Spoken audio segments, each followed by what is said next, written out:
Edgar Allan Poe, The Pit and the Pendulum. Impia torturum longos hic turba furores sanguinis innocui non satiata aduit. Suspite nunc patria fracto nunc funeris antro, morus ubi dira fuit vita salusque patent. Quatrain composed for the gates of a market to be erected upon the site of the Jacobin clubhouse at Paris.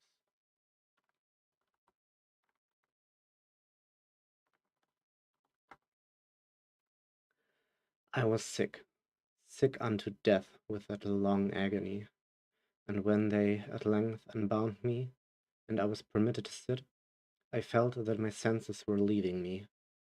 The sentence, the dread sentence of death, was the last of distinct accentuation which reached my ears. After that, the sound of inquisitorial voices seemed merged in one dreamy, indeterminate hum. It conveyed to my soul the idea of revolution, perhaps from its association and fancy with the burr of a mill wheel. This only for a brief period, for presently I heard no more. Yet for a while I saw, but with how terrible an exaggeration! I saw the lips of the black-robed judges. They appeared to me white, whiter than the sheet upon which I trace these words, and thin even to grotesqueness, thin with the intensity of their expression of firmness, of immovable resolution, of stern contempt of human torture. I saw that the decrees of what to me was fate were still issuing from these lips. I saw them writhe with a deadly locution. I saw them fashion the syllables of my name, and I shuddered because no sound succeeded. I saw, too, for a few moments of delirious horror, the soft and nearly imperceptible waving of the sable draperies which enwrapped the walls of the apartment. And then my vision fell upon the 7 tall candles upon the table. At first they wore the aspect of charity, and seemed white and slender angels who'd save me. But then, all at once, there came a most deadly nausea over my spirit, and I felt every fibre in my frame thrill as if I had touched the wire of a galvanic battery, while the angel forms became meaningless spectres with heads of flame, and I saw that from them there would be no help. And then there stole into my fancy, like a rich musical note, the thought of what sweet rest there must be in the grave. The thought came gently and stealthily, and it seemed long before it attained full appreciation. But just as my spirit came at length properly to feel and entertain it, the figures of the judges vanished, as if magically, from before me. The tall candles sank into nothingness. Their flames went out utterly. The blackness of darkness supervened. All sensations appeared swallowed up in a mad rushing descent, as of the soul into Hades. Then silence and stillness, night, were the universe. I had swooned, but still will not say that all of consciousness was lost. What of it there remained I will not attempt to define or even to describe. Yet all was not lost. In the deepest slumber, no, in delirium, no, in a swoon, no, in death, no, even in the grave, all is not lost. Else there is no immortality for man. Arousing from most profound of slumbers, we break the gossamer web of some dream. Yet in a second afterward, so frail may that web have been, we remember not that we have dreamed. In the return to life from the swoon there are 2 stages. First, that of the sense of mental or spiritual. Secondly, that of the sense of physical existence. It seems probable that if, upon reaching the second stage, we could recall the impressions of the first, we should find these impressions eloquent in memories of the gulf beyond. And that gulf is what? How, at least, shall we distinguish its shadows from those of the tomb? But if the impressions of what I have termed the first stage are not at will recalled, yet, after a long interval, do they not come unbidden, while we marvel whence they come? He who has never swooned,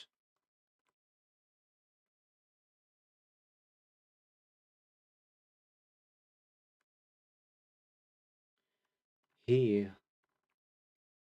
who has never swooned. I lost my place. Give me a second.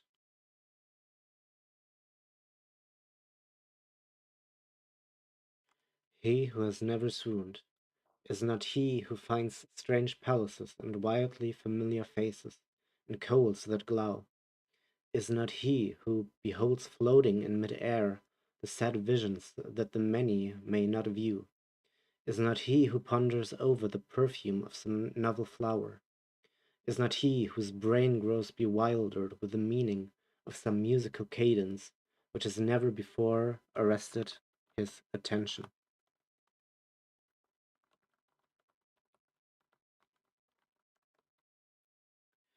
Amid frequent and thoughtful endeavors to remember, amid earnest struggles to regather some token of the state of seeming nothingness into which my soul had lapsed, there have been moments when I have dreamed of success.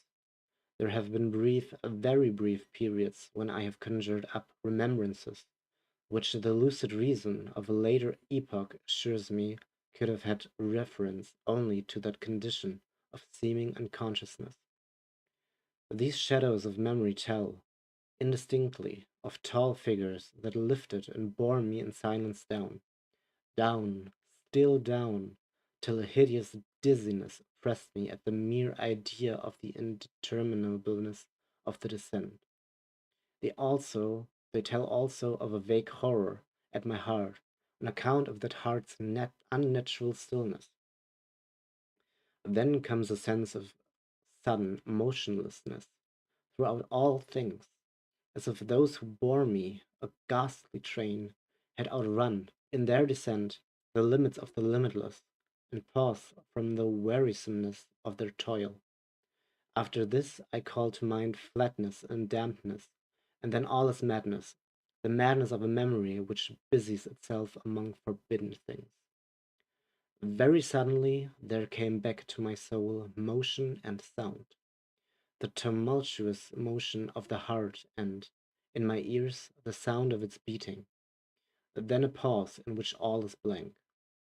Then again sound and motion and touch, tingling sensation pervading my frame. Then the mere consciousness of existence, without thought, a condition which lasted long. Then, very suddenly, thought and shuddering terror, and earnest endeavor to comprehend my true state. Then a strong desire to lapse into insensibility. Then a rushing revival of sound and a successful effort to move. And now a full memory of the trial, of the judges, of the sable draperies, of the sentence, of his sickness, of the swoon. Then entire forgetfulness of all that followed, of all that a later date, and much earnestness of endeavor have enabled me vaguely to recall. So far I had not opened my eyes. I felt that I lay upon my back, unbound. I reached out my hand, and it fell heavily upon something damp and hard. There I suffered it to remain for many minutes, while I strove to imagine where and what I could be. I longed, yet dared not to employ my vision. I dreaded the first glance at objects around me. It was not that I feared to look upon things horrible, but that I grew aghast lest there should be nothing to see. At length, with a wild desperation at heart, I quickly unclosed my eyes. My worst thoughts then were confirmed. The blackness of eternal night encompassed me. I struggled for breath. The intensity of the darkness seemed to oppress and stifle me. The atmosphere was intolerably close. I still lay quietly and made effort to exercise my reason. I brought to mind the inquisitorial proceedings, and attempted from that point to deduce my real condition. The sentence had passed, and it appeared to me that a very long interval of time had since elapsed, yet not for a moment did I suppose myself actually dead. Such a supposition, notwithstanding what we read in fiction, is altogether inconsistent with real existence. But where and in what state was I? The condemned to death, I knew, perished usually at the auto da fe, and one of these had been held on the very night of the day of my trial. Had I been remanded to my dungeon to await the next sacrifice, which would not take place for many months? This I at once saw could not be. Victims had been in immediate demand.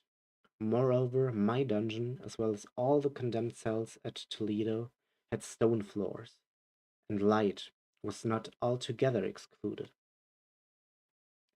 A fearful idea now suddenly drove the blood in torrents upon my heart, and for a brief period I once more relapsed into insensibility. Upon recovering, I at once started to my feet, trembling convulsively in every fibre. I thrust my arms wildly above and around me in all directions. I felt nothing, yet dreaded to move a step, lest I should be impeded by the walls of a tomb. Perspiration burst from every pore, and stood in cold big beads upon my forehead. The agony of suspense grew at length intolerable, and I cautiously moved forward, with my arms extended, and my eyes straining from their sockets, in the hope of catching some faint ray of light. I proceeded for many paces, but still all was blackness and vacancy. I breathed more freely. It seemed evident that mine was not, at least, the most hideous of fates. And now I still continued to step cautiously onward. There came thronging upon my recollection a thousand vague rumors of the horrors of Toledo. Of the dungeons there had been strange things narrated, fables I had always deemed them, but yet strange and too ghastly to repeat, save in a whisper. Was I left to perish of starvation in the subterranean world of darkness? Or what fate, perhaps even more fearful, awaited me? That the result would be death, and a death of more than customary bitterness, I knew too well the character of my judges to doubt. The mode and the hour were all that occupied or distracted me. My outstretched hands at length encountered some solid obstruction. It was a wall, seemingly of stone masonry, very smooth, slimy, and cold. I followed it up, stepping with all the careful distrust with which certain antique narratives had inspired me. This process, however, afforded me no means of ascertaining the dimensions of my dungeon, as I made make its circuit and return to the point whence I set out, without being aware of the fact, so perfectly uniform seemed the wall. I therefore sought the knife which had been in my pocket when led into the inquisitorial chamber, but it was gone. My clothes had been exchanged for a wrapper of coarse serge. I had thought of forcing the blade in some minute crevice of the masonry, so as to identify my point of departure. The difficulty, nevertheless, was but trivial, although in the disorder of my fancy it seemed at first insuperable. I tore a part of the hem from my robe, and placed the fragment at full length and at right angles to the wall. In groping my way around the prison, I could not fail to encounter this wreck upon completing the circuit. So at least I thought, but I had not counted upon the extent of the dungeon, or upon my own weakness. The ground was moist and slippery. I staggered onward for some time, when I stumbled and fell. My excessive fatigue induced me to remain prostrate, and sleep soon overtook me as I lay. Upon awakening, and stretching forth an arm, I found beside me a loaf and a pitcher with water. I was too much exhausted to reflect upon the circumstance, but I ate and drank with avidity. Shortly afterward I resumed my tour around the prison, and with much toil came at last upon the fragment of the search. Up to the period where I fell I had counted 52 paces, and upon resuming my walk I had counted 48 more, when I arrived at the wreck. There were in all then 100 paces, and, admitting 2 paces to the yard, I presumed the dungeon to be 50 yards in circuit. I had met, however, with many angles in the wall, and thus I could form no guess at the shape of the vault. For a vault I could not help supposing it to be. I had little object, certainly no hope, in these researches, but a vague curiosity prompted me to continue them. Quitting the wall, I resolved to cross the area of the enclosure. At first I proceeded with extreme caution, for the floor, although seemingly of solid material, was treacherous with slime. At length, however, I took courage and did not hesitate to step firmly, endeavoring to cross in as direct a line as possible.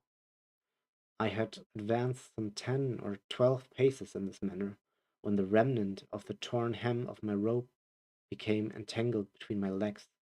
I stepped on it and fell violently on my face. In the confusion attending my fall, I did not immediately apprehend a somewhat startling circumstance, which yet in a few seconds afterward, and while I still lay prostrate, arrested my attention. It was this: my chin rested upon the floor of the prison, but my lips and the upper portion of my head, although seemingly at a less elevation than the chin, touched nothing. At the same time my forehead seemed bathed in a clammy vapor, and the peculiar smell of decayed fungus rose to my nostrils. I put forward my arm, and shuddered to find that I had fallen at the very brink of a circular pit, whose extent of course I had no means of ascertaining at the moment. Groping around the masonry just below the margin, I succeeded in dislodging a small fragment and let it fall into the abyss. For many seconds I hearkened to its reverberations as it dashed against the sides of the chasm in its descent. At length there was a sudden plunge into water, succeeded by loud echoes. At the same moment there came a sound resembling the quick opening and as rapid closing of a door overhead, while a faint gleam of light flashed suddenly through the gloom and as suddenly faded away. I saw clearly the doom which had been prepared for me, and congratulated myself upon the timely accident by which I had escaped. Another step before my fall, and the world had seen me no more, and the death just avoided was of that very character which I had regarded as fabulous and frivolous in the tales respecting the Inquisition. To the victims of its tyranny, there was the choice of death with its direst physical agonies, or death with its most hideous moral horrors. I had been reserved for the latter. By long suffering my nerves had been unstrung until I trembled at the sound of my own voice, and had become in every respect a fitting subject for the species of torture which awaited me. Shaking in every limb, I groped my way back to the wall, resolving there to perish rather than risk the terrors of the wells, of which my imagination now pictured many in various positions about the dungeon.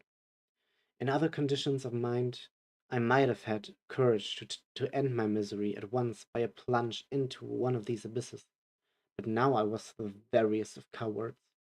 Neither could I forget what I had read of these pits, that the sudden extinction of life formed no part of their most horrible plan. Agitation of spirit kept me awake for many long hours, but at length I had again slumbered. Upon arousing, I found by my side, as before, a loaf and a pitcher of water. A burning thirst consumed me, and I emptied the vessel at a draught. It must have been drugged, for scarcely had I drunk before I became irresistibly drowsy. A deep sleep fell upon me, a sleep like that of death. How long it lasted, of course, I know not. But when once again I unclosed my eyes, the objects around me were visible. By a wild, sulphurous luster, the origin of which I could not at first determine. I was unable to see the extent and aspect of the prison. In its size I had been greatly mistaken. The whole circuit of its walls did not exceed 25 yards.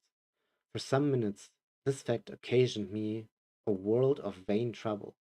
Vain indeed, for what could be of less importance under the terrible circumstances which environed me than the mere dimensions of my dungeon? But my soul took a wild interest in trifles, and I busied myself in endeavors to account for the error I had committed in my measurement. The truth at length flashed upon me. In my first attempt at exploration, I had counted 52 paces up to the period when I fell. I must then have been within a pace or two of the fragment of search. In fact, I had nearly performed the circuit of the vault. I then slept, and upon awakening, I must have returned upon my steps, thus supposing the circuit nearly double what it actually was. My confusion of mind prevented me from observing that I began my tour with a wall to the left, and ended it with a wall to the right. I had been deceived, too, in respect to the shape of the enclosure. In feeling my way, I had found many angles, and thus deduced an idea of great irregularity. So potent is the effect of total darkness upon one arousing from lethargy or sleep. The angles were simply those of a few slight depressions, niches at odd intervals. The general shape of the prison was square. What I had taken for masonry seemed now to be iron, or some other metal in huge plates, whose sutures or joints occasioned at the depressions. The entire surface of this metallic enclosure was rudely daubed in all the hideous and repulsive devices to which the charnel superstition of the monks has given rise. The figures of fiends and aspects of menace, with skeleton forms and other more really fearful images, overspread and disfigured the walls. I observed that the outlines of these monstrosities were sufficiently distinct, but that the colors seemed faded and blurred, as if from the effects of a damp atmosphere. I now noticed the floor, too, which was of stone. In the center yawned the circular pit from whose jaws I had escaped, but it was the only one in the dungeon. All this I saw indistinctly and by much effort, for my personal condition had been greatly changed during slumber. I now lay upon my back, and at full length, on a species of low framework of wood. To this I was securely bound by a long strap resembling a circingle. It passed in many convolutions about my limbs and body, leaving at liberty only my head and my left arm to such extent that I could, by dint of much exertion, supply myself with food from an earthen dish which lay by my side on the floor. I saw, to my horror, that the pitcher had been removed. I say to my horror, for I was consumed with intolerable thirst. This thirst it appeared to be the design of my persecutors to stimulate, for the food in the dish was meat, pungently seasoned. Looking upward, I surveyed the ceiling of my prison. It was some 30 or 40 feet overhead, and constructed much as the side walls. In one of its panels a very singular figure riveted my whole attention. It was the painted figure of Time, as he is commonly represented, save that in lieu of a scythe he held what, at a casual glance, I supposed to be the pictured image of a huge pendulum, such as we see on antique clocks. There was something, however, in the appearance of this machine which caused me to regard it more attentively. While I gazed directly upward at it, for its position was immediately over my own, I fancied that I saw it in motion. In an instant afterward, the fancy was confirmed. Its sweep was brief and of course slow. I watched it for some minutes, somewhat in fear, but more in wonder. Wearied at length with observing its dull movement, I turned my eyes upon the other objects in the cell. A slight noise attracted my notice, and looking to the floor, I saw several enormous rats traversing it. They had issued from the well, which lay just within view to my right. Even then, while I gazed, they came up in troops, hurriedly, with ravenous eyes, alert by the scent of the meat. From this it required much effort and attention to scare them away. It might have been half an hour, perhaps even an hour, for I could take but imperfect note of time, before I again cast my eyes upward. What I then saw confounded and amazed me. The sweep of the pendulum had increased in extent by nearly a yard. As a natural consequence, its velocity was also much greater. But what mainly disturbed me was the idea that had perceptibly descended. I now observed, with what horror it is needless to say, that its nether extremity was formed of a crescent of glittering steel, about a foot in length from horn to horn, the horns upward, and the under edge evidently as keen as that of a razor. Like a razor also, it seemed massy and heavy, tapering from the edge into a solid and broad structure above. It was appended to a weighty rod of brass, and the whole hissed as it swung through the air.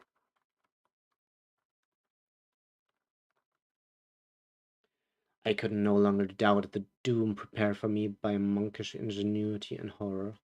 My cognizance of the pit had become known to the inquisitorial agents.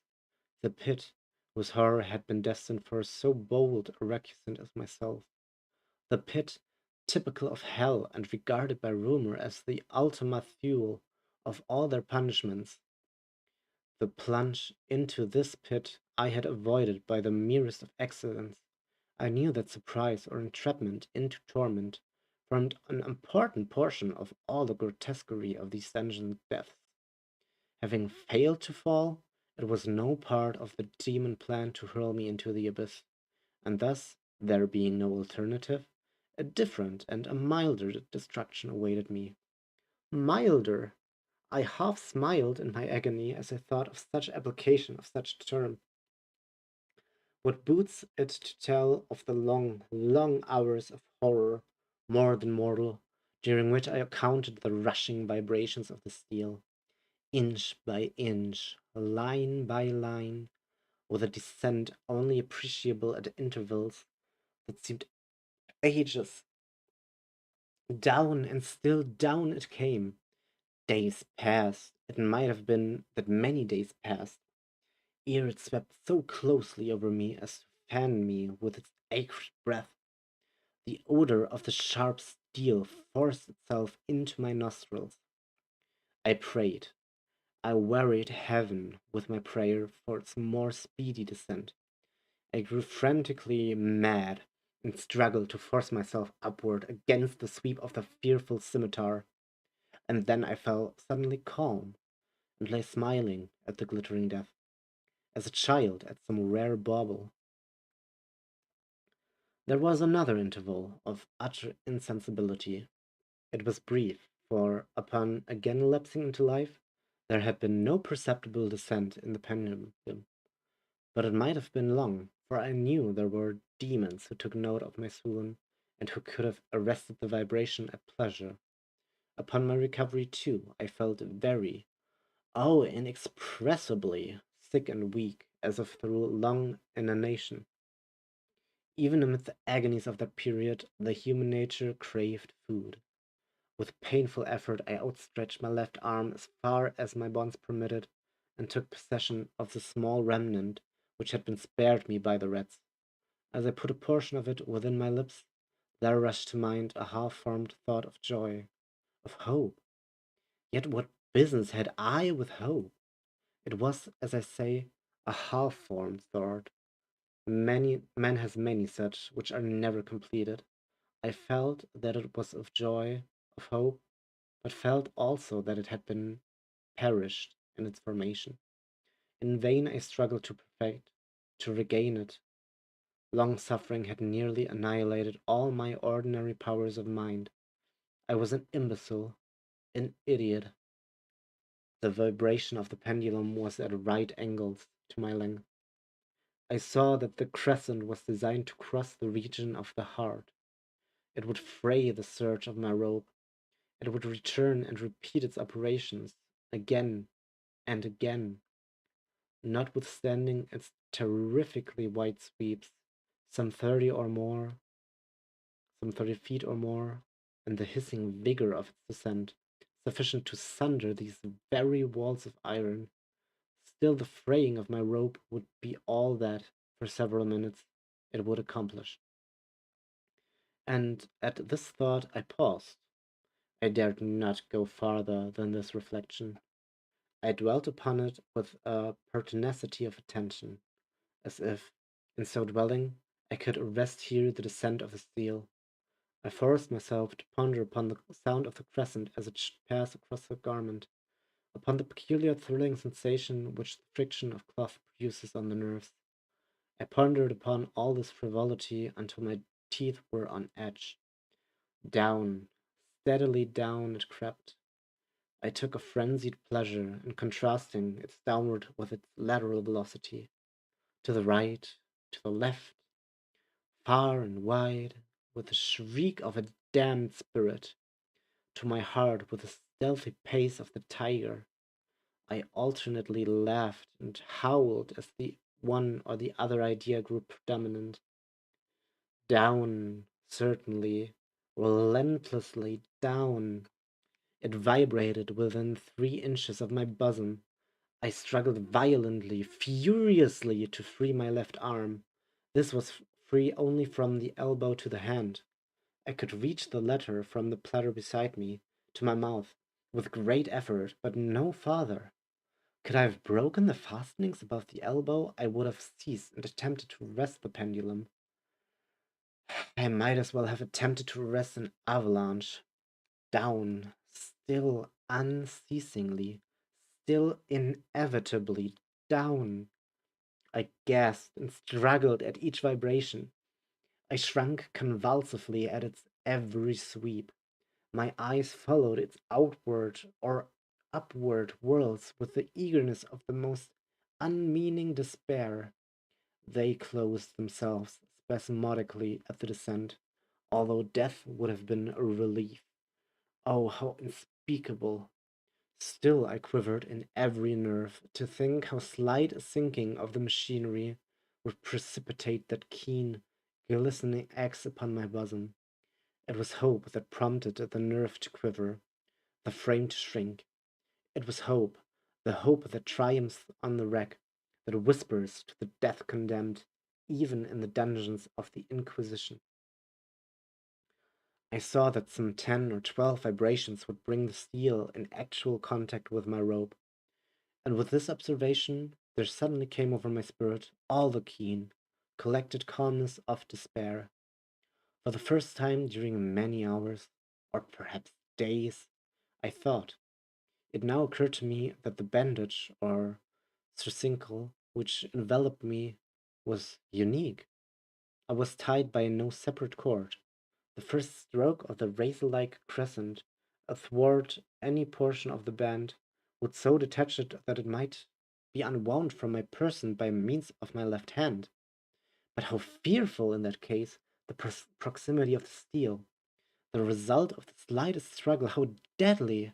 Was it likely, moreover, that the minions of the torturer had not foreseen and provided for this possibility? Was it probable that the bandage crossed my bosom in the track of the pendulum? Dreading to find my faint, and as it seemed my last hope frustrated, I so far elevated my head as to obtain a distinct view of my breast. The surcingle enveloped my limbs and body close in all directions, save in the path of the destroying crescent.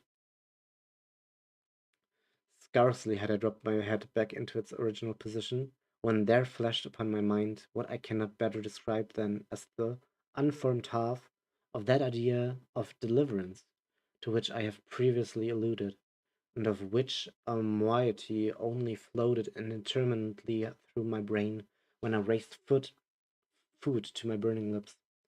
The whole thought was now present, feeble, scarcely sane, scarcely definite, but still entire. I proceeded at once, with the nervous energy of despair, to attempt its execution.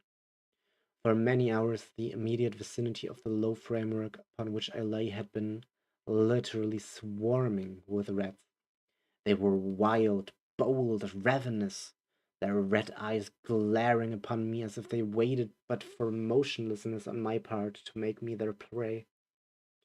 To what food, I thought, have they been accustomed in the well? They had devoured, in spite of all my efforts to prevent them, all but a small remnant of the contents of the dish. I had fallen into an habitual seesaw, or wave of the hand about the platter, and at length the unconscious uniformity of the movement deprived it of effect. In their voracity the vermin frequently fastened their sharp fangs in my fingers. With the particles of the oily and spicy viand which now remained, I thoroughly rubbed the bandage wherever I could reach it. Then, raising my hand from the floor, I lay breathlessly still. At first, the ravenous animals were startled and terrified at the change. At the cessation of movement, they shrank alarmedly back. Many sought the well. But this was only for a moment. I had not counted in vain upon their voracity. Observing that I remained without motion, one or two of the boldest leaped upon the framework and smelt at the surcingle. This seemed the signal for a general rush. Forth from the well they hurried in fresh troops. They clung to the wood, they overran it, and leaped in hundreds upon my person. The measured movement of the pendulum disturbed them not at all. Avoiding its strokes, they busied themselves with the anointed bandage. They pressed, they swarmed upon me in ever accumulating heaps. They writhed upon my throat. Their cold lips sought my own. I was half stifled by their thronging pressure. Disgust, for which the world has no name, swelled in my bosom, and chilled with a heavy clamminess my heart. Yet 1 minute, and I felt that the struggle would be over. Plainly I perceived the loosening of the bandage. I knew that in more than one place it must be already severed. With a more than human resolution I lay still. Nor had I erred in my calculations, nor had I endured in vain. I at length felt that I was free. The surcingle hung in ribbons from my body. With the stroke of the pendulum, already pressed upon my bosom, it had divided the surge of the rope. It had cut through the linen beneath. Twice again it swung, and a sharp sense of pain shot through every nerve. But the moment of escape had arrived. At a wave of my hand, my deliverers hurried tumultuously away. With a steady movement, cautious, sidelong, shrinking and slow, I slid from the embrace of the bandage and beyond the reach of the scimitar. For the moment, at last, I was free. Free! And in the grasp of Inquisition. I had scarcely stepped from my wooden bed of horror upon the stone floor of the prison when the motion of the hellish machine ceased, and I beheld it drawn up, by some invisible force, through the ceiling. This was a lesson which I took desperately to heart. My every motion was undoubtedly watched. Free! I had but escaped death in one form of agony, to be delivered unto worse than death in some other. With that thought I rolled my eyes nervously around on the barriers of iron that hemmed me in. Something unusual, some change which at first I could not appreciate distinctly. It was obvious had taken place in the apartment. For many minutes of a dreamy and trembling abstraction, I busied myself in vain, unconnected conjecture. During this period I became aware for the first time of the origin of the sulphurous light which illuminated the cell. It proceeded from a fissure, about half an inch in width, extending entirely around the prison at the base of the walls, which thus appeared and were completely separated from the floor. I endeavored, but of course in vain, to look through the aperture. As I arose from the attempt, the mystery of the alteration in the chamber broke at once upon my understanding. I have observed that, although the outlines of the figures upon the walls were sufficiently distinct, yet the colors seemed blurred and indefinite. These colors had now assumed, and were momentarily assuming, a startling and most intense brilliancy that gave to the spectral and fiendish portraitures an aspect that might have thrilled even firmer nerves than my own. Demon eyes of wild and ghastly vivacity glared upon me in a thousand directions, where none had been visible before, and gleamed with the lurid lustre of a fire that I could not force my imagination to regard as unreal. Unreal, even while I breathed, there came to my nostrils the breath of the vapor of heated iron. A suffocating odor pervaded the prison. A deeper glow settled each moment in the eyes that glared at my agonies. A richer tint of crimson diffused itself over the pictured horrors of blood. I panted, I gasped for breath. There could be no doubt of the design of my tormentors. O most unrelenting, O most demoniac of men! I shrank from the glowing metal to the center of the cell. Amid the thought of the fiery destruction that had impended, the idea of the coolness of the well came over my soul like balm. I rushed towards the deadly brink. I threw my straining vision below. The glare from the enkindled roof illumined its inmost recesses. Yet for a wild moment did my spirit refuse to comprehend the meaning of what I saw. At length it wrestled its way into my soul. It burned itself in upon my shuddering reason.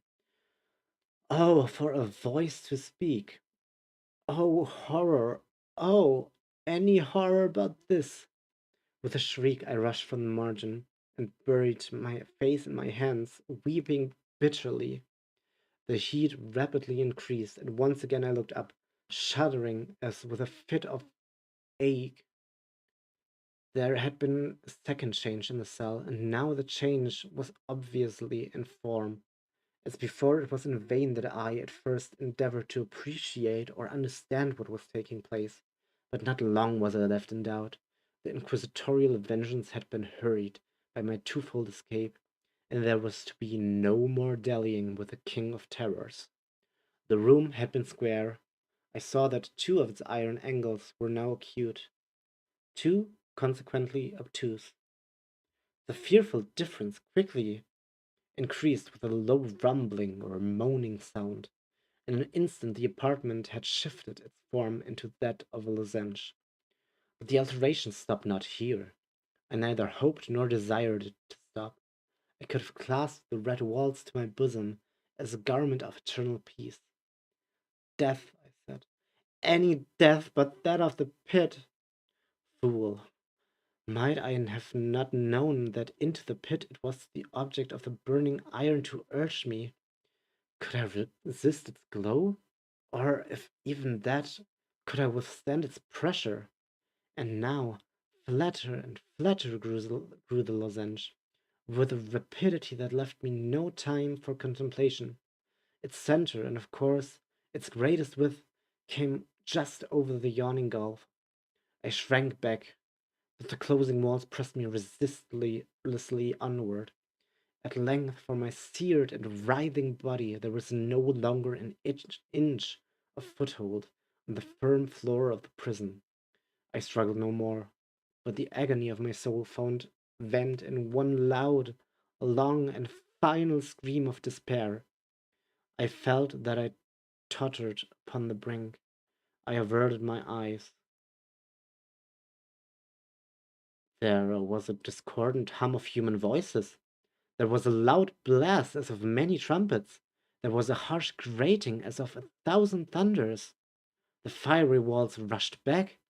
An outstretched arm caught my own as I fell, fainting into the abyss. It was that of a General Lasalle. The French army had entered Toledo. The Inquisition was in the hands of its enemies.